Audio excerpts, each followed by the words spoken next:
Welcome back, dear student, to the last episode, episode 4 of the podcast sessions based on the chapter Struggles for Equality. So, in all the 3 previous episodes, you have learned about the factors responsible for inequality, social inequality, those people who have raised their voice against this social inequality and social injustice. Then, in the last episode, that is third episode, you learnt about how Tawa Matsya Sangh, an organization, helped in getting the rights of the fishermen back to them. Now, coming to this last episode of the chapter, we are going to see how Indian Constitution has been considered as a living document. Now, as I discussed earlier in this chapter, that Indian Constitution has given us right to equality, right to freedom, right to justice, right to liberty. So, why do we refer to this constitution, our constitution, as living document? Now, we'll refer to it as living document, reason being, because it has real meaning in our lives. Now, when we take the example of Tawa Matsya Sangh, we saw how their rights, the organization fought for the rights of the fishermen, and how finally they got back their rights, their fishing rights, which was taken away by them for the time being. Similarly, we also have seen how, if you have heard about Narmada Bachao Andolan, I suggest you all can browse through this whenever you get time, and you can see that you all have heard of Narmada River. So similar fight was going around and has been going around for Narmada Bachao. Narmada is a river, and all those people who were settled near Narmada River, they were also displaced. And how some social fighters fought for their rights, like Medha Patkar, Baba Apte. They have been fighting and they fought for the rights of those people who were displaced because of the construction of Narmada Sardar Sarovar Dam. So you can browse through the net and get more details about this Sardar Sarovar Dam.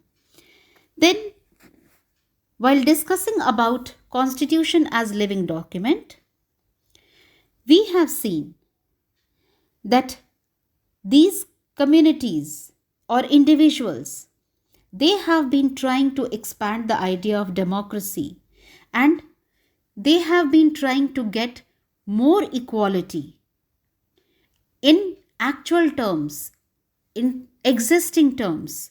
Not just that it is mentioned in the constitution, but they have made it a point that people actually get the equal status.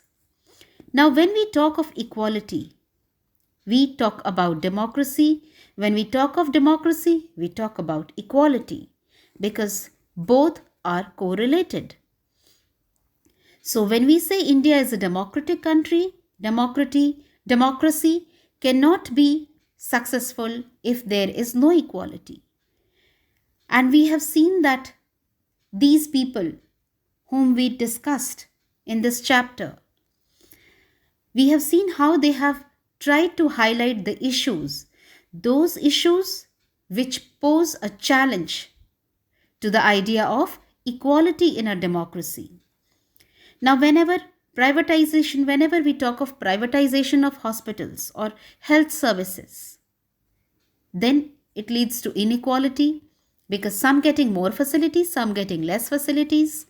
When we talk of increasing control of media, increasing control of business houses over media, which you read in the previous chapter, then also it talks of inequality.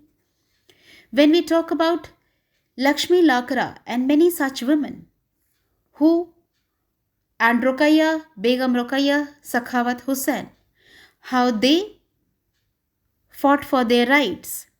Then it poses a challenge to the low value given to women and their work. Then small earnings made by small farmers like cotton farmer Sapna. And at present also, when you see that India is facing this farms bill issue, that is also an issue that has to be taken to stop inequality in our society.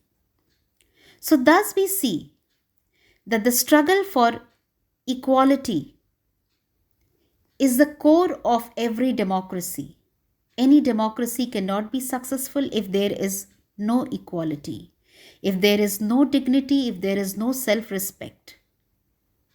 And thus, it says that if people have adequate resources, then only this equality can be realized so that they can support and they nurture their families with full dignity and respect.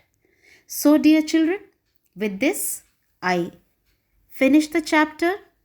I request you all to read the chapter at least twice, and then for any doubt related to the chapter, we take it up in the online class.